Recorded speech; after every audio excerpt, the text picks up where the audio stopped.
എന്നെ പറഞ്ഞിട്ടുള്ളൊരു കാര്യമാണ്. ജനപ്രതിനിധികൾ എന്ന് പറയുന്നത് ജനങ്ങളുടെ സേവകരാണ്, യജമാനന്മാരല്ല എന്ന് പറയുന്നു. അപ്പോൾ ആ ജനങ്ങൾ ഒരു ശുപാർശയുമായി അങ്ങയുടെ അടുത്ത് വന്നാൽ, ഒരു കാര്യസാധ്യത്തിൻ്റെ ഒരു ലെറ്ററിന് വേണ്ടി വന്നാൽ, അവയൊന്നും പ്രോത്സാഹിപ്പിക്കാത്തൊരു സാഹചര്യം ഇതാണ് പൊതുവെ കേട്ടുവരുന്നൊരു പരാതി.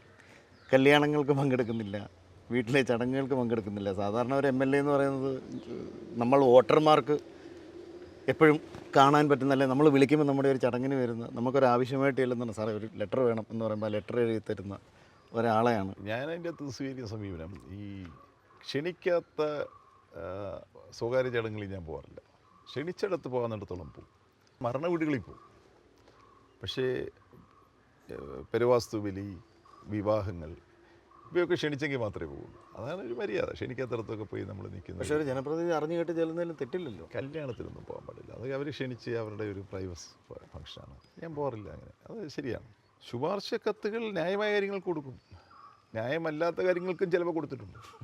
ഇപ്പോൾ ഈ വൃക്ക മാറ്റിവെക്കൽ ശസ്ത്രക്രിയ, ഞാൻ 2006 മന്ത്രിയായി പ്രവർത്തിക്കുന്ന സമയത്താണ്. വൃക്ക നൽകുന്നത് ഒരു ഡോണറാണ്, പണത്തിന്മേലാണ് കൊടുക്കുന്നത്, അല്ല സൗജന്യമായി കൊടുക്കുന്നതല്ല. അപ്പോൾ ഒരു നിബന്ധനയുണ്ട്, സ്ഥലത്തെ MLA സാക്ഷ്യപ്പെടുത്തണം ഇത് സൗജന്യമായി സ്നേഹത്തിൻ്റെ പേരിൽ നൽകുന്നതാണെന്ന് MLA കത്തോളൂ. ഇതിൻ്റെ ഇടയിൽ ഒരു സാമ്പത്തിക ഇടപാടുമില്ല എന്ന് സാക്ഷ്യപ്പെടുത്തണം. അദ്ദേഹം ഞാനിത് ചെയ്യാൻ മടിക്കുന്ന ആളായിരിക്കുമെന്ന് ധരിച്ച് വൃക്ക മാറ്റിവെക്കൽ വേണ്ട എന്ന് തീരുമാനിച്ചു. എന്നോട് പറഞ്ഞില്ല. ഞാനിത് അറിഞ്ഞിട്ട് അദ്ദേഹത്തെ വിളിച്ചു വരുത്തി. അപ്പം ഞാൻ സർട്ടിഫിക്കറ്റ് തരാം. അപ്പോൾ എന്നെ ഇങ്ങനെ അതിശയത്തോട് നോക്കി. കള്ളത്തരമല്ലേ എഴുതി തരുന്നത്? ഞാൻ പറഞ്ഞൊരു ജീവനല്ല പ്രധാനം. അപ്പോൾ കള്ളത്തരത്തിൽ സർട്ടിഫിക്കറ്റ് കൊടുക്കരുതെന്ന് നേരത്തെ എനിക്ക് നിർബന്ധമുണ്ട്. വൃക്ക മാറ്റിവെക്കലിന് പണം ഇടപാടുണ്ട് എന്നറിയാമെങ്കിലും അവരിങ്ങനെ സ്നേഹത്തിൽ തരുന്നതാണെന്ന് പറഞ്ഞു കഴിഞ്ഞാൽ ഞാൻ എഴുതി കൊടുക്കും. കാരണം ശസ്ത്രക്രിയ നടക്കണ്ടേ, ആ ഒരു നിബന്ധന എടുത്ത് കളയണമെന്ന് ഞാൻ നിയമസഭയിൽ പല പ്രാവശ്യം പറഞ്ഞു. എന്തിനാ MLA കത്ത്? അടുത്ത സമയത്ത് ഒരു പ്രശ്നമുണ്ടായി. ഇവിടെ വഴിയിൽ വളരെ വേഗത്തിൽ വണ്ടി ഓടിച്ചുകൊണ്ട് പോയ ഒരാൾ വഴി നിന്നൊരു ചെയ്യാൻ ഇങ്ങനെയാണോ വണ്ടി ഓടിക്കുന്നത് നിങ്ങളത് ചോദിച്ചു. അവർ അവിടെ നിൽക്കുമ്പോൾ തന്നെ ഒരു 4-5 ബൈക്കിൽ വന്ന് ആ സ്ത്രീയുടെ തലക്കടിക്കുകയും ഹെൽമെറ്റ് കൊണ്ട് അടിച്ച് കൈ ഒടിഞ്ഞു. പോലീസ് കേസെടുക്കുന്നില്ല. ഞാൻ പോലീസിനെ വിളിച്ചു, കേസെടുത്തേ പറ്റൂ. അപ്പോൾ ഈ പ്രതികൾക്ക് വേണ്ടി വിളി വന്നു. പ്രതികൾക്ക് വേണ്ടി വിളി വന്നിട്ട് നിങ്ങൾ പോലീസ് സ്റ്റേഷനിൽ വിളിച്ച് അവരെ കേസെടുക്കാതെ വിടണം എന്ന് പറഞ്ഞു. ഞാൻ നടക്കത്തില്ല. അപ്പോൾ നീതി ന്യായം ഉള്ളിടത്ത് നമ്മൾ ഒരിക്കലും അറിഞ്ഞുകൊണ്ടൊരു നീതികേടിൻ്റെ ഭാഗത്ത് നിന്ന് പോലീസ് സ്റ്റേഷനിൽ വിളിക്കലോ ഓഫീസിൽ പോകലോ ഇല്ല. അത് അതിൻ്റെ പേരിൽ എതിർപ്പുണ്ട്. ആ എതിർപ്പ് നേരിടാൻ ഞാൻ തയ്യാറാണ്. ആ എതിർപ്പിനെ ഭയന്ന് തെറ്റിയാനാണെങ്കിൽ പിന്നെ ഞാനെന്താ എന്ത് സാക്ഷ്യം നിർവഹിക്കുന്നത്? നേരിൻ്റെ പക്ഷത്ത് നീതിബോധത്തോടു കൂടി നമുക്ക് ബോധ്യമുള്ള കാര്യങ്ങൾ ചെയ്യാൻ.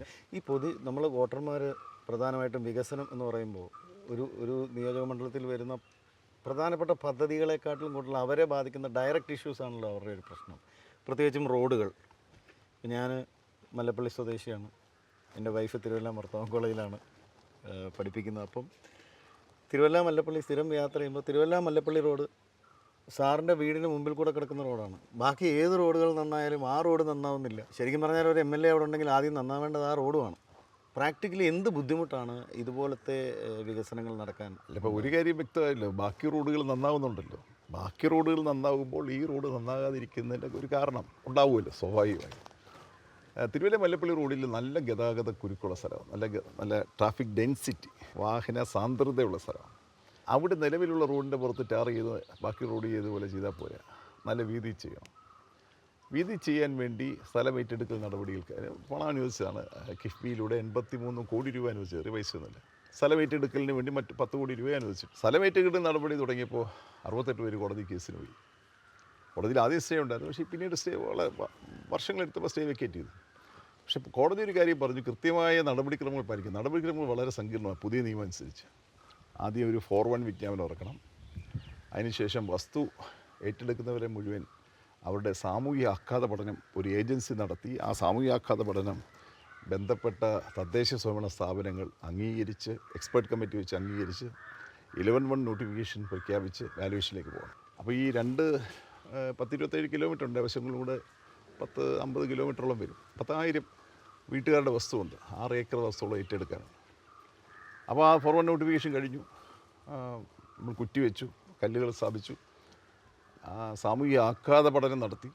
സാമൂഹിക ആഘാത പഠനം നടത്തി അടുത്ത സ്റ്റേജ് 11 നോട്ടിഫിക്കേഷൻ നടത്തി കഴിഞ്ഞപ്പോഴേ അറിയുന്നത് കുറേ ആളുകൾ ഇട്ട കല്ലുകൾ പിഴുത് കളഞ്ഞതുകൊണ്ട് സർവേ നമ്പർ കുറേ വിട്ടുപോയി. അപ്പോൾ അതിന് പിന്നെ ആദ്യം തൊട്ട് 41 നോട്ടിഫിക്കേഷൻ, അവരുടെ സാമൂഹിക ആഘാത പഠനം, അതിൻ്റെ 11 നോട്ടിഫിക്കേഷൻ, ഇത്രയും നടപടിക്രമങ്ങൾ കഴിഞ്ഞു. ഇനിയിപ്പോൾ ഏറ്റെടുക്കുന്ന ഈ 6 ഏക്കർ സ്ഥലത്തിൻ്റെ വില നിശ്ചയിക്കുന്ന കോടതി കേസുണ്ട്, അതങ്ങനെ നിൽക്കുന്നു. അവിടെ ഇപ്പോൾ സ്റ്റേ ഒന്നുമില്ല, മുന്നോട്ട് പോകാം. ഈ വില നിർണ്ണയിക്കുക എന്ന് പറഞ്ഞാൽ ഒരാളുടെ 1.5 അടിയോ വില ആയിരിക്കും എടുക്കുന്നത്. പക്ഷേ ആ വസ്തുവിന് സമാനമായി നടന്നിരിക്കുന്ന 3 ആധാരങ്ങൾ കണ്ടുപിടിക്കണം. അങ്ങനെ 10,000 ആളുകളുടെ ഈ കേസ് ഇല്ലായിരുന്നെങ്കിൽ ആളുകൾ സ്ഥലം തന്നിരുന്നെങ്കിൽ മറ്റിടത്തൊക്കെ സൗജന്യമായ സ്ഥലം തന്നുകൊണ്ടാണ് വീതി കൂട്ടി തന്നെ മറ്റിടത്ത് വന്നത്. പക്ഷേ ഇവിടെ വില കൊടുക്കാമെന്ന് പറഞ്ഞ ആളുകൾ തർക്കം പറഞ്ഞതുകൊണ്ടാണ് പ്രയാസം ഉണ്ടായത്. ഉള്ള വീതിയിലാണെങ്കിൽ ഇതിനോടകം ചെയ്യാമായിരുന്നു. ആ റോഡ് ഉള്ള വീതി ചെയ്താൽ പോരാ, നാളെക്കുറിച്ച് ചിന്തിക്കണം. അപ്പോൾ നമ്മൾ ആഗ്രഹിക്കുന്നത് 12 മീറ്റർ, 1.5 മീറ്റർ നടപ്പാത, 1 മീറ്റർ ഓട, 1.5 മീറ്ററും 1, 2.5, 3.5 മീറ്റർ ഒരു വഴി വണ്ടി പോകാൻ. 6 ആയല്ലോ. ഇതുപോലെ മറ്റേ സൈഡ് 6 12 മീറ്റർ ഏറ്റവും കുറഞ്ഞത് വേണം. ചിലയിടത്ത് 6 ഉള്ളൂ, ചിലയിടത്ത് 8 ഉണ്ട്. അപ്പോൾ ഈ 12 മീറ്റർ സ്ഥലം എടുത്ത് അത് പണിത് കഴിഞ്ഞാൽ ഇപ്പോൾ ഇങ്ങനെ ഈ ഒരു പദ്ധതി നടപ്പിലാക്കാതെ പോയി കഴിഞ്ഞാൽ ഇനി അടുത്ത ഒരു 50 കൊല്ലത്തേക്ക് റോഡ് ഇങ്ങനെ കിടക്കത്തുള്ളൂ. പണിയുമ്പോൾ നല്ല രൂപത്തിൽ പണിയണം. കോവളംപാലം അങ്ങനെയായിരുന്നു, അതറിയാമല്ലോ. കോവളംപാലം 2021 ഇല്ല, ആ സമീപനപാത ഒലിച്ചുപോയി പ്രളയത്തിൽ. അവിടെ തട്ടിക്കൂട്ടിയ സമീപനപാത നിർമ്മിക്കണമെങ്കിൽ 1 കൊല്ലം മതിയായിരുന്നു. പക്ഷേ നമ്മളെടുത്തത് ആ പാലം തന്നെ അപകടത്തിലാണ്. സെമി സബ്മർസിബിൾ ബ്രിഡ്ജാണ്. വെള്ളപ്പൊക്കം ഉണ്ടായ ആ പാലത്തിന് മുകളിൽ കൂടെ വെള്ളം പോകുന്നത്. അതുകൊണ്ട് പാലം ഉയർത്തിപ്പണിത് പുതിയ പാലം പണിയണം. വെള്ളം ഒഴുകിപ്പോകാൻ നല്ലപോലെ വിടവുകൾ തൂണുകൾ തമ്മിലുണ്ടാകണം. അതിന് സമയമെടുത്തു. പക്ഷേ പാലം പണിത് കഴിഞ്ഞപ്പോൾ ഇങ്ങനെയായിരുന്നു വേണ്ടിയത്. കാരണം നമ്മൾ വരും തലമുറയ്ക്ക് വേണ്ടി കൂടി കാഴ്ച എടുത്തോണ്ട് വേണം, അവരെ കൂടെ കണ്ടുകൊണ്ട് വേണം വികസനം. തിരുവല്ല മല്ലപ്പള്ളി റോഡ് ഇപ്പോൾ അതിൻ്റെ പുറത്തുകൂടെ ഒന്ന് ടാർ ചെയ്യാൻ 5 കോടി രൂപ അനുവദിച്ചിട്ടുണ്ട്. അത് ടാർ ചെയ്യും, അതിന് ടെൻഡർ നടപടി നീക്കുക. നല്ല റോഡായി അത് മാറ്റണം എന്ന ആ സ്വപ്നം ഉള്ളത് കൊണ്ട് തന്നെയാണ് ആ നിലപാട് നിൽക്കുന്നത്. അത് 12 മീറ്റർ തന്നെ വീതിയിൽ പണിയാനുള്ള സ്ഥലമേറ്റെടുക്കൽ നടപടികൾ വില നിർണ്ണയിക്കുന്ന ഘട്ടം വരെ എത്തി. 7 വില്ലേജ് ഉണ്ട്. 5 വില്ലേജ് പത്തനംതിട്ട ജില്ലയിലും 2 വില്ലേജ് കോട്ടയം ജില്ലയിലുമാണ്. അതിൽ 2 വില്ലേജുകളിൽ വില നിർണ്ണയത്തിൻ്റെ നടപടി കഴിഞ്ഞു, ബാക്കിയുള്ളത് നടക്കണം. അത് പുതിയ ടീമിൽ വിജയിച്ചാലും അത് നടക്കും. പ്രോജക്റ്റ് മുന്നോട്ട് പോയിക്കൊണ്ടിരിക്കുക. പിശുക്കനാണോ? ആവശ്യമില്ലാത്ത ചിലവുകൾ നടത്താറില്ല. മകളുടെ കല്യാണത്തിന് ചേമ്പും കാച്ചിലും ചേനയും കൊടുത്തു എന്നുള്ള പരാതി ഇപ്പോഴും അതൊരു പിശുക്കല്ല. ഞാൻ വളരെ നല്ല വിഭവങ്ങളായി കാണുന്ന കാര്യങ്ങളാണ് അതൊക്കെ. ചേമ്പ്, കാച്ചിൽ, കപ്പ, ഏത്തയ്ക്ക പുഴുങ്ങിയത്, പായസം, ഗോതമ്പ് പായസം, അതൊക്കെ നമ്മുടെ നാടിൻ്റെ ഏറ്റവും വിലപ്പെട്ട വിഭവങ്ങളാണ്. പിന്നൊരു കാര്യമുണ്ട്, ഈ നമ്മളൊരു തലമുറയ്ക്ക് വേണ്ടി ബുദ്ധിമുട്ടി സമ്പാദിച്ച് വെക്കുന്നതൊക്കെ ഒരു ദിവസം കൊണ്ട് തിന്നു തീർക്കാനുള്ളതല്ല. ഞാൻ കല്യാണമൊക്കെ നടക്കുന്നതിന് മുമ്പ് നിയമസഭയിൽ വിവാഹങ്ങളുടെ ദൂരത്തിനെ പറ്റി ഒരു ശ്രദ്ധ ക്ഷണിക്കൽ ഉമ്മൻചാണ്ടി സാർ മുഖ്യമന്ത്രിയായിരുന്നു. സാർ മറുപടിയൊക്കെ പറഞ്ഞതാണ്. ഇത് കല്യാണത്തിന് ഒത്തിരി ആൾ വന്നിട്ട് ഈ നവവധൂവരന്മാരെ കണ്ടൊരു ആശംസ അറിയിക്കാൻ പോലും കഴിയാതെ കഴിച്ചിട്ട് പോകാനുള്ളൊരു അഭിപ്രായം, അതൊരു നല്ല ട്രെൻഡല്ല. വധൂവരന്മാർക്ക് ആശംസ തരിക, ഒരുമിച്ചൊരു കൂട്ടായ്മ അനുഭവിക്കുക, അത് വലിയ ലാഭമുള്ള ഏർപ്പാടൊന്നുമല്ല. ഇത്രയും സാധനങ്ങൾ കൊടുത്ത് 5000 പേർ കൊടുക്കുമ്പോൾ നല്ല ചിലവുണ്ട് അതിന്. ചെറിയ വിഭവങ്ങളൊന്നുമല്ല. കപ്പ, കാച്ചിൽ, ചേന, ചേമ്പ്, പച്ച ഏത്തയ്ക്ക, പിന്നെ ഗോതമ്പ് പായസം, അങ്ങനെ പലത് ചേരുന്നതാണ്. പിന്നെ ഏറ്റവും അവസാനം ചുക്ക് കാപ്പി. അതൊരു നാടൻ, അത് ഏറ്റവും നന്നായി ആസ്വദിച്ച ചില ആളുകളുണ്ട്. പിന്നെ സാധാരണ SM വിജയാനന്ദൻ സാർ, അന്നത്തെ ചീഫ് സെക്രട്ടറി, പറയും, അയ്യോ ഇത്രയും നല്ലൊരു ഭക്ഷണം ഞാൻ കഴിച്ചിട്ടില്ലെന്ന് പറയും. നന്നായി ആസ്വദിച്ചിട്ടുണ്ട്. പല സംബന്ധികളായിരിക്കും. ഇത് സിംപ്ലിസിറ്റി കാണിക്കാൻ വേണ്ടി നടത്തിയൊരു സ്റ്റണ്ടാണെന്ന് പറയുന്നവരുണ്ട്. അത് പറഞ്ഞോട്ടെ, ഈ വിഭവങ്ങളുടെ മൂല്യം എന്താ നമ്മൾ അറിയാത്തത്? നമ്മുടെ നാട്ടിലെ ഇത്തരം വിഭവങ്ങൾ എത്രയോ വിലപ്പെട്ടവയാണെന്ന് തിരിച്ചറിയാൻ നമുക്ക് കഴിയണ്ടേ? ബിരിയാണി ആയാലും കല്യാണമാകുള്ളൂ എന്ന് പറഞ്ഞാൽ എവിടെ പറഞ്ഞിരിക്കുന്നത്? അതെ, പണ്ട് നമുക്ക് തീരെ ആവശ്യമില്ലാത്ത ഒരു സാധനമായിരുന്നു. പക്ഷേ ഇപ്പോൾ ഡയബറ്റിക്കിന് നല്ലതാണെന്ന് പറഞ്ഞപ്പോൾ അത് പച്ചക്കറികളുടെ രാജാവായി മാറി. സ്വീറ്റ് പൊട്ടറ്റോ എന്ന് പറയുന്നതാണ് നമ്മൾ മധുരക്കിഴങ്ങ് പറയുന്നത്. ചക്ക, ജാക്ക് ഫ്രൂട്ട്, ചക്കയ്ക്ക് നല്ല ഡിമാൻഡ്. കോവിഡ് കാലത്ത് മുഴുവൻ നമ്മളെ പിടിച്ചു നിർത്തിയത്. വിദേശ രാജ്യങ്ങളിൽ പോലും നല്ല മാർക്കറ്റാണെന്ന് പറയുന്നത് ചക്കയ്ക്ക്. അപ്പോൾ ഇതിൻ്റെ വാല്യൂസ് നമ്മൾ തിരിച്ചറിയണം. അതാണ് പ്രശ്നം. ഇപ്പോൾ ഞാൻ നിയമസഭയിൽ നിസ്സാര കാര്യമാണ് പേപ്പർ കപ്പിനെതിരെ ഒരു ശ്രദ്ധ ക്ഷണിക്കൽ കൊണ്ടുപോകും. എല്ലാവർക്കും അസൗകര്യം, എല്ലാവർക്കും ഇപ്പോൾ പേപ്പർ കപ്പ് ചായ കുടിച്ചിട്ട് എറിയുന്നതാണ്. പേപ്പർ കപ്പിൽ കെമിക്കലി ട്രീറ്റഡാണ്. അതിലേക്ക് ചൂടുവെള്ളം ഒഴിച്ചാൽ ചൂട് ദ്രാവകം എന്തൊഴിച്ചാലും ചില heavy metals, palladium, cadmium, chromium തുടങ്ങിയുള്ള ഹെവി മെറ്റൽസ് അതിലേക്ക് ബെവറേജിലേക്ക് നിരന്തരമായി ഒന്ന് കഴിച്ചു പോയെന്നേരം കുഴപ്പമില്ല, നിരന്തരമായി കഴിച്ചാൽ ക്യാൻസർ പോലുള്ള രോഗങ്ങൾ വരും. ഈ പേപ്പർ കപ്പുകൾ നമ്മുടെ മണ്ണിൽ അങ്ങനെ അലിഞ്ഞു ചേരുകയില്ല, കെമിക്കലി ട്രീറ്റഡാണ്. 100 വർഷം എടുക്കും. സമുദ്രത്തിൽ ചെന്നാൽ മത്സ്യം കഴിച്ചാൽ പിന്നെ ഈ അമ്മമാരുടെ മുലപ്പാലിൽ പോലും മൈക്രോ പ്ലാസ്റ്റിക്സ് ഉണ്ടെന്നാണ് കണ്ടെത്തിയിരിക്കുന്നത്. അപ്പോൾ അത്തരം ആശങ്കകൾ നമ്മൾ പങ്കുവെക്കണം. ഇപ്പം ആർക്കും ഗ്ലാസ് കൊണ്ട് കഴുകാൻ ഇഷ്ടമല്ല, പേപ്പർ കപ്പ് എടുത്ത് കളയാൻ. MLA ആകുമ്പോൾ അല്ലെങ്കിൽ ഒരു മന്ത്രി ആകുമ്പോൾ എനിക്ക് ഇന്ന കാര്യങ്ങൾ ചെയ്യണം എന്നൊക്കെ പറയുന്ന സ്വപ്നങ്ങൾ നമ്മുടെ ഉള്ളിലുണ്ട് ചെറുപ്പം മുതൽ വളർന്നു വരുമ്പോൾ. നമ്മൾ പ്രാക്ടിക്കലായിട്ട് ആ പൊസിഷനിലേക്ക് എത്തുമ്പോൾ നമുക്കിതിൻ്റെ യാഥാർത്ഥ്യങ്ങൾ മനസ്സിലാവും. പല സ്വപ്നങ്ങളും പ്രാക്ടിക്കലി വർക്കൗട്ട് ചെയ്യാൻ പാടാണെന്നുള്ളത് നമ്മൾ തിരിച്ചറിയും. അതിൻ്റെ ബുദ്ധിമുട്ടുകൾ നമ്മൾ മനസ്സിലായും. ഏതെല്ലാം കടമ്പകൾ അതിന് വേണ്ടി കടക്കേണ്ടിയിരിക്കുന്നു എന്നുള്ളതൊക്കെ നമ്മൾ തിരിച്ചറിയും. ഇപ്പോൾ സാറ് നിൽക്കുന്നത് വളരെ പ്രാക്ടിക്കലായിട്ടുള്ള എക്സ്പീരിയൻസ്ഡ് ആയിട്ടുള്ള ഒരു പൊളിറ്റീഷ്യൻ, ഒരു ജനപ്രതിനിധി, ഒരു ജനസേവകനായിട്ട് നിൽക്കുമ്പോൾ തിരുവല്ലയെക്കുറിച്ച്, ഈ നിയോജക മണ്ഡലത്തെക്കുറിച്ച് മുന്നോട്ട് കാണുന്ന സ്വപ്നങ്ങൾ എന്ന് നമുക്കതിനെ ഭാവനാപരമായി വിളിക്കാം, സ്വപ്നങ്ങളാവാം, അല്ലെങ്കിൽ തിരുവല്ലയെ പറ്റി താങ്കൾ കാണുന്ന ചിന്തകൾ കാണാം. എന്തിനായിരിക്കും മുന്നോട്ടുള്ള മുൻതൂക്കം കൊടുക്കുക? നമ്മൾ വികസനത്തെപ്പറ്റി കാണുന്നത് ഈ ജനങ്ങളുടെ ജീവിതം മെച്ചപ്പെടുത്തുന്നതാണ് വികസനത്തിൻ്റെ അടിസ്ഥാനം. അവരുടെ പശ്ചാത്തല മേഖല വികസിക്കണം തീർച്ചയായും. ആരോഗ്യ മേഖലയിൽ വലിയ മാറ്റങ്ങൾ ഉണ്ടായിട്ടുണ്ട്. ഇപ്പോൾ മല്ലപ്പള്ളി തന്നെ ഒരു 50 കോടി രൂപയ്ക്കാണ് ആശുപത്രി പണിയുന്നത്.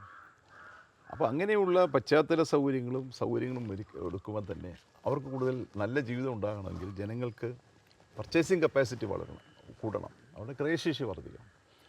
ആ പുതുതായ സംരംഭങ്ങൾ ഉണ്ടാകണം, ഉൽപ്പാദന നാട്ടിൽ കൂടുതലുണ്ടാകണം. അത് കാർഷിക മേഖലയാകാം, വ്യവസായ മേഖലയിലാകാം. ഉൽപ്പാദനം ഉണ്ടാകുമ്പോൾ പ്രത്യക്ഷമായും പരോക്ഷമായും നിരവധി ആളുകൾക്ക് അവരുടെ പർച്ചേസിങ് കപ്പാസിറ്റി വളരും. അപ്പോൾ എല്ലാ മേഖലകളിലും പ്രൊഡക്ഷൻ വർദ്ധിപ്പിക്കാൻ വേണ്ടിയുള്ള ശ്രമങ്ങൾ കാർഷിക മേഖലയിലും വ്യവസായ മേഖലയിലും അതുണ്ടാകണം.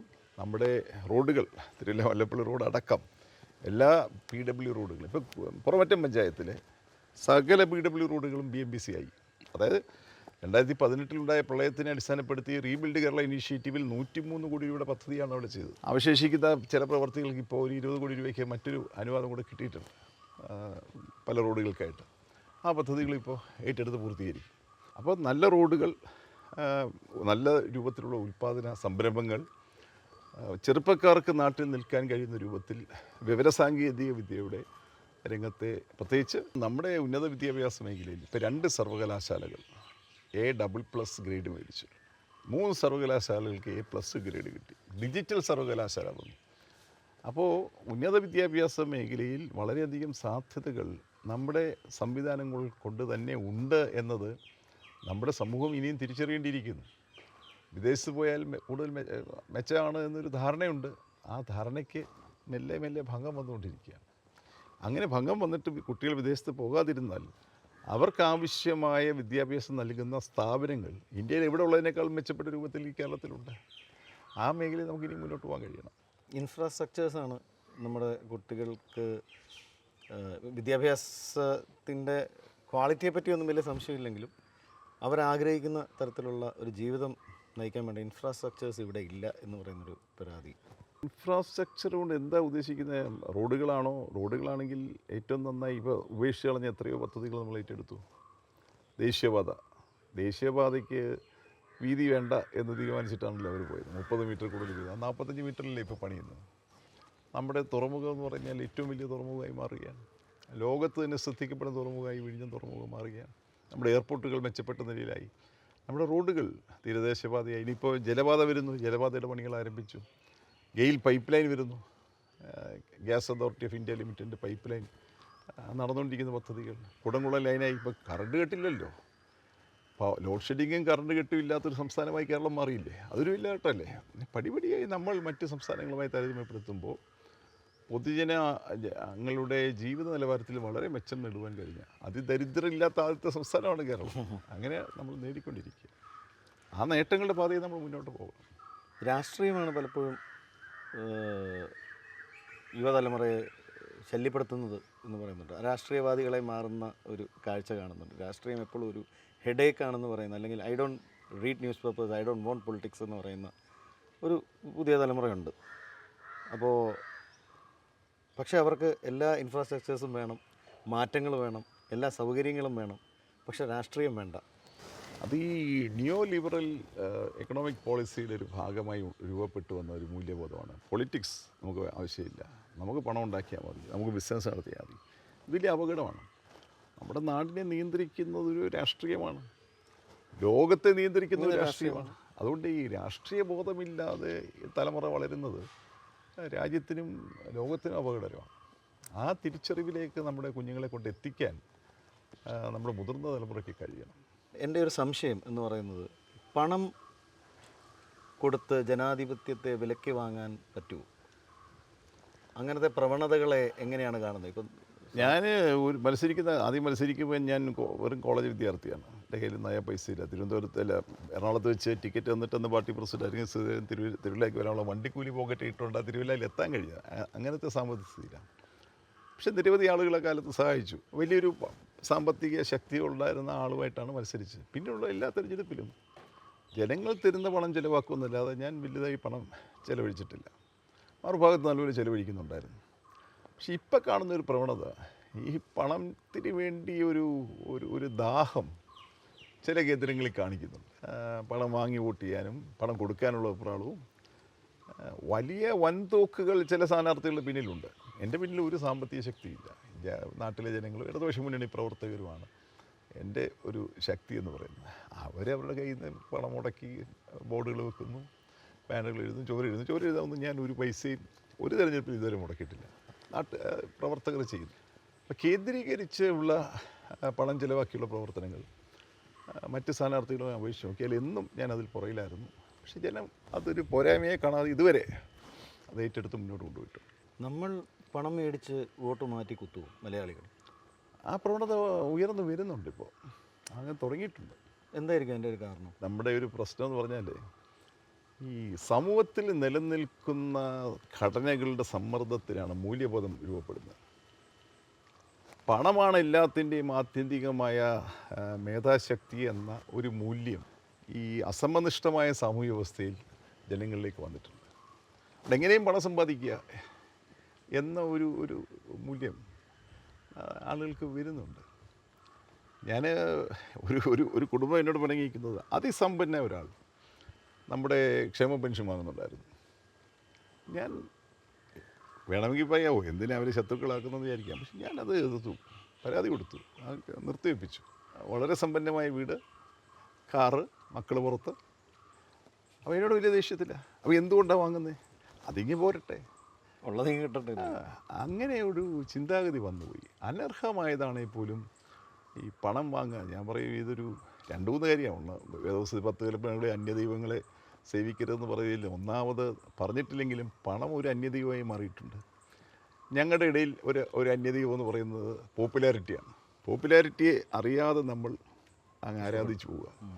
ആ പോപ്പുലാരിറ്റി ആരാധിക്കാതെ, പണത്തെ ആരാധിക്കാതെ, അതൊക്കെ അന്യദൈവങ്ങളായി കാണുന്ന ഒരു ആത്മീയതയാണ് ഞാൻ ഉൾക്കൊള്ളുന്നത്. ഇങ്ങനെയുള്ള ആൾക്കാരെ ബഹുഭൂരിപക്ഷം മണ്ടന്മാർ എന്ന് വിളിക്കും. മണ്ടന്മാരെന്ന് ഭൂരിപക്ഷം വിളിക്കുമ്പോഴും ന്യൂനപക്ഷം നമ്മളെ മണ്ടനല്ല എന്ന് പറയാൻ കാണുമല്ലോ. അത്രയാവട്ടെ. ഇത്രയും സമാധാനമില്ലാത്ത ഒരു മേഖലയിൽ എന്തിന് ഇത്രയധികം വർഷങ്ങൾ തുടരണം? പണ്ട് എനിക്ക് ഒരു വിമർശനം കേട്ട വലിയ വിഷമമായിരുന്നു. ഇപ്പം പിന്നെ ഞാൻ ഒരു കൃത്യമായ ഒരു വിവരം കേട്ടിട്ടുണ്ട്. എനിക്ക് ഈ ഒരു മുറിയുടെ ഭിത്തികളിൽ 19 ടെലിഫോൺ വെച്ചിട്ടൊരു കമ്പ്യൂട്ടറായിട്ട് കണക്ട് ചെയ്ത് എനിക്കെതിരെ ഇങ്ങനെ പ്ലാൻ ചെയ്ത് പോസ്റ്റ് ചെയ്യുന്നു എന്ന് കൃത്യമായ വിവരം കിട്ടിയിട്ടുണ്ട്. അപ്പോൾ എനിക്കെതിരെ മോശം കമൻ്റ് ഇടുന്നത് പലതും മനഃപൂർവ്വം ഉണ്ടാക്കുന്നതാണെന്നറിയാം.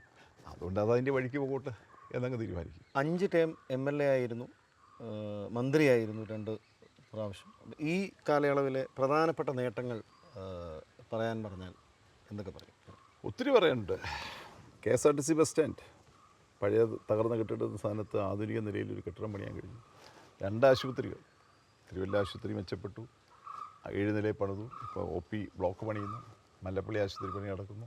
25ഓളം പാലങ്ങൾ അടുത്ത സമയത്ത് ഉദ്ഘാടനം ചെയ്തതാണ് കോമളം പാലം, ഉപദേശിക്കടവ് പാലം, മറ്റേ പനച്ചുകുട്ടിക്കടവ് പാലം, ആറാട്ടുകടവ് പാലം, കുറ്റൂരെ പാലം, പന്നിക്കുഴി പാലം, ഒട്ടാപ്പീസ് കടവ് പാലം, അങ്ങനെ വള്ളംകുളം പാലം, പെരുമ്പടി പാലം, 25 പാലം പണിയാൻ കഴിഞ്ഞില്ല ഈ സ്ഥലത്ത്. എത്രയും പാലങ്ങൾ പണിത് ഒരു കാലഘട്ടം ഉണ്ടായിട്ടില്ല. മിക്ക റോഡുകളും ആധുനിക നിലവാരത്തിൽ BMBC ആക്കി. ഇനി ബാക്കിയുണ്ട് റോഡുകൾ, എല്ലാം തീർന്നിട്ടൊന്നുമില്ല. തിരുവല്ലയിൽ ഒരു ബൈപ്പാസ് അത് പൂർത്തീകരിക്കാൻ കഴിഞ്ഞു. ബൈപ്പാസ് പൂർത്തീകരിച്ചത് കൊണ്ട് തിരുവല്ല ടൗണിൽ ഇപ്പോൾ ഗതാഗത കുരുക്കില്ല, മറ്റേ ഗതാഗത കുരുക്കുണ്ടാവുമല്ലോ. ബൈപ്പാസിൻ്റെ അശാസ്ത്രതയെ പറ്റി ഒത്തിരി പറയാറുണ്ട്. നമ്മുടെ ഗവൺമെൻറ് കാലത്തല്ല അതിൻ്റെ അലൈൻമെൻറ്റ് ഉണ്ടായത്, ഞാൻ MLA ആയിരിക്കുന്ന കാലത്തുമല്ല. പക്ഷേ തിരുവല്ല ടൗൺ ഒഴിവാക്കി ഒരു ബൈപ്പാസ് പണിയണമെങ്കിൽ പുഷ്പേരി ആശുപത്രി റോഡും TK റോഡും മല്ലപ്പള്ളി റോഡും കട്ട് ചെയ്ത് മാത്രമേ പണിയാൻ കഴിയൂ എന്ന് അന്ന് MLA ആയിരുന്ന ആൾ എന്നെ ബോധ്യപ്പെടുത്തുകയാണ്. അവരെ പണി തീർത്തത് നമ്മുടെ കാലത്താണ്. എന്താണ് ബൈപ്പാസ് കൊണ്ട് ലക്ഷ്യമിട്ടത്? ടൗണിലേക്ക് കുരുക്ക് ഒഴിവാക്കുക. ഇപ്പോൾ കുരുക്കില്ല. കാരണം ടൗണിൽ കയറാതെ കോഴഞ്ചേരിക്ക് പോകാം, ടൗണിൽ കയറാതെ മല്ലപ്പള്ളിക്ക് പോകാം, ടൗണിൽ കയറാതെ ആശുപത്രിക്ക് പോകാം, പിന്നെ നേരെ മുണ്ടിയൂർക്ക് നേരെ പോവാം. കുരുക്കില്ലാത്തൊരവസ്ഥ തിരുവല്ലയിലുണ്ടായി. നമ്മുടെ കുടിവെള്ള പദ്ധതികൾ, ഞാൻ അന്ന് 87 MLA ആയിരിക്കുന്ന സമയത്താണ് ഈ കല്ലിശ്ശേരി പദ്ധതി തുടങ്ങിയത്. അതിൻ്റെ ഒരു വിപുലീകരണ പദ്ധതി ഞാൻ മന്ത്രിയായിരിക്കുമ്പം ആരംഭിച്ചതുകൊണ്ട് ടൗണിൽ ഇപ്പോൾ മുഴുവൻ സമയം വെള്ളം കൊടുക്കാൻ കഴിയുന്നുണ്ട്. അതേസമയം തന്നെ പടിഞ്ഞാറൻ മേഖലയിൽ ഞാൻ 87 മത്സരിക്കുന്ന സമയത്ത് അവിടെ ഒരു സഖാവ് കൃഷ്ണൻകുട്ടി ഉണ്ടായിരുന്നു, കർഷക തൊഴിലാളി നേതാവ്. എന്നോട് പറഞ്ഞു ഇവിടുന്ന് വെള്ളം കുടിക്കരുത്, വേറെ. ഞാൻ ദാഹിച്ചപ്പോൾ വെള്ളം കുടിച്ചു, എനിക്ക് ഡയറിയ പിടിക്കുകയും ചെയ്തു. ആ 4 പഞ്ചായത്തുകൾക്ക് വേണ്ടി സമഗ്രമായി കുടി, എല്ലാ വീടുകളിലും ഇപ്പോൾ നെല്ലടം, കടപ്പുറം, പെരിങ്ങര, നെടുമ്പ്രം പഞ്ചായത്തുകളിൽ വെള്ളമുണ്ട്. കൊച്ചു കാര്യമൊന്നുമില്ലത്. ആശുപത്രികൾ, സ്കൂളുകൾ, കണ്ണശ സ്കൂളായി, കുറ്റൂര സ്കൂളായി, ആഞ്ഞിലിത്താനത്ത് സ്കൂളായി, കുന്നന്താനത്ത് സ്കൂളായി, അങ്ങനെ സംവിധാനങ്ങളെല്ലാമായി. എല്ലാ മേഖലകളിലും ഇടപെടാൻ ഈ കാലഘട്ടത്തിൽ കഴിഞ്ഞിട്ടുണ്ട്. ആ വലിയ മാറ്റം തിരുവല്ലയിൽ വന്നു. ഇപ്പോൾ വരുന്ന ആളുകൾക്ക് എന്താ പഴയ തിരുവല്ല എന്ന് അറിയില്ല. അങ്ങനെയുള്ളൊരു മാറ്റമൊന്നും ഉണ്ടായിട്ടില്ല എന്ന് പറയും. പക്ഷേ പഴയ തിരുവല്ല അറിയുന്നവർക്ക് തിരുവല്ലയിലുണ്ടായ മാറ്റങ്ങളെ സംബന്ധിച്ച് നല്ല ബോധ്യമുണ്ട്. ഏറ്റവും കൂടുതൽ വിദ്യാഭ്യാസമുള്ള ആൾക്കാരാണ് ഈ പണം കൊണ്ട് വിലക്ക് മേടിക്കാൻ വരുന്നവരെ അത്രയൊന്നും പ്രോത്സാഹിപ്പിക്കാതിരിക്കട്ടെ എന്ന് നമുക്ക് ആശിക്കുകയും പ്രാർത്ഥിക്കുകയും ചെയ്യാം. ഞാൻ കേട്ടൊരു കാര്യം, സാറിൻ്റെ കല്യാണം കഴിഞ്ഞ സമയത്ത് അപ്പം ജനപ്രതിനിധിയായി നിൽക്കുന്ന സമയത്ത് ഈ സ്കൂട്ടറിലൊക്കെ യാത്ര ചെയ്യുമ്പം വൈഫിനോട് ദേഹത്ത് മുട്ടിയിരിക്കരുതെന്നും കളറുള്ള സാരികൾ ഉടുക്കാൻ പാടില്ല എന്നൊക്കെ നിഷ്കർഷിച്ചിരുന്നു. കാരണം വളരെ സിംപ്ലിസിറ്റി, ഒരു ജനപ്രതിനിധിയുടെ കുടുംബം വളരെ സിമ്പിളായിട്ട് ജീവിക്കണം എന്നൊക്കെ പറയുന്നത് ശരിക്കും അവരുടെ സ്വാതന്ത്ര്യത്തിലേക്കുള്ളൊരു കടമയേറ്റമല്ലേ? അല്ല, ഞാൻ നിഷ്കർഷിക്കാതെ തന്നെ അവളൊരു സിംപ്ലിസിറ്റിയുടെ ആളാണ്. ഭാര്യയെ ഞാനങ്ങനെ സിംപ്ലിസിറ്റി പഠിപ്പിക്കേണ്ട ആളൊന്നുമില്ല. She simple. അതിൻ്റെ അകത്ത് ഞാൻ പഠിപ്പിക്കേണ്ട സിംപ്ലിസിറ്റി ഒന്നുമില്ല. എന്നേക്കാൾ സിമ്പിളാണ്. എന്നാലും ഇതൊക്കെ പറഞ്ഞിട്ടില്ലേ? അല്ല, അത് പറയാതെ തന്നെ ചെയ്യുന്ന ആളാണ്. കേരളം ഉടനീളം യാത്ര ചെയ്യുമ്പോൾ ഞാൻ ഏറ്റവും കൂടുതൽ കാണുന്ന ബോർഡുകൾ MLAയുടെ വികസന ഫണ്ടിൽ നിന്നും പണി കഴിപ്പിച്ച വെയിറ്റിംഗ് ഷെഡ് എന്നുള്ള ബോർഡുകൾ വളരെയധികം കാണാറുണ്ട്. പക്ഷേ ഇവിടെ മാത്രം അത് ഞാനധികം കണ്ടിട്ടില്ല. അപ്പോൾ അങ്ങനത്തെ പബ്ലിസിറ്റികളൊന്നും ചെയ്യാത്ത, ഞാൻ ഒരു വെയിറ്റിംഗ് ഷെഡ് പോലും പണിതിട്ടില്ല. കാരണം വെയിറ്റിംഗ് ഷെഡിനെ സംബന്ധിച്ച് ഞാൻ എടുക്കുന്ന നിലപാട്, അത്യാവശ്യം യാത്രക്കാർ വന്ന് നിന്ന് ബുദ്ധിമുട്ടുന്ന സ്ഥലങ്ങളിൽ വെയിറ്റിംഗ് ഷെഡ് പണിയണമെങ്കിൽ അതായത് പഞ്ചായത്ത് സമിതികൾ ആവശ്യപ്പെടട്ടെ. പഞ്ചായത്ത് സമിതികൾ ആവശ്യപ്പെടുമ്പോൾ PWയുടെ സ്ഥലത്താണ് PW സാങ്ഷൻ വേണം. ഇതൊന്നും വാങ്ങിക്കാതെ ഷെഡ് പണിയുക. നിയമപരമായി പറഞ്ഞാൽ PWക്ക് വേണേൽ പൊളിച്ച് കളയാം, അവിടെ അനുവാദം ഇല്ലെങ്കിൽ. പക്ഷേ ചെയ്യാറില്ല. MLA MB ഒക്കെ വെച്ച് കഴിഞ്ഞാൽ വെയിറ്റിംഗ് ഷെഡും ആംബുലൻസ് വാഹനങ്ങളുടെയൊക്കെ ഒരു പ്രത്യേകത, നമ്മുടെ പേരും കൊണ്ട് ഇവരങ്ങ് പൊക്കോളുമല്ലോ. ഈ ആംബുലൻസ് ഒരെണ്ണം ഉണ്ടെങ്കിൽ അതിൻ്റെ പുറത്തോട്ട് MLAയുടെ പേര് എഴുതി ഈ ആംബുലൻസ് ഇങ്ങനെ മണ്ഡലത്തിൽ കൂടെ യാത്ര ചെയ്യുമല്ലോ. അങ്ങനെ ഒരു വില കുറഞ്ഞ പ്രചരണപരമായ കാര്യങ്ങൾക്കല്ല, ആവശ്യങ്ങൾ. ഇപ്പം ഞാനൊരു വാഹനം ഒരു ആശുപത്രിക്ക് വാങ്ങിച്ചു കൊടുത്തിട്ട് പേര് എഴുതണ്ടെന്ന് പറഞ്ഞു. അങ്ങനെയുള്ള പ്രവർത്തനങ്ങളാണ് നമ്മൾ നടത്തേണ്ടത്. ഈ പ്രാവശ്യവും നമ്മളുടെ ജനങ്ങൾ ആ സത്യസന്ധത തിരിച്ചറിയുമെന്നും ബുദ്ധിപരമായി ഇലക്ഷനെ നേരിടുമെന്നും ഉള്ള പ്രത്യാശയോടെ നമുക്ക് മുന്നോട്ട് പോകാം. ജനങ്ങളിലാണ് എൻ്റെ വിശ്വാസം. Thank you.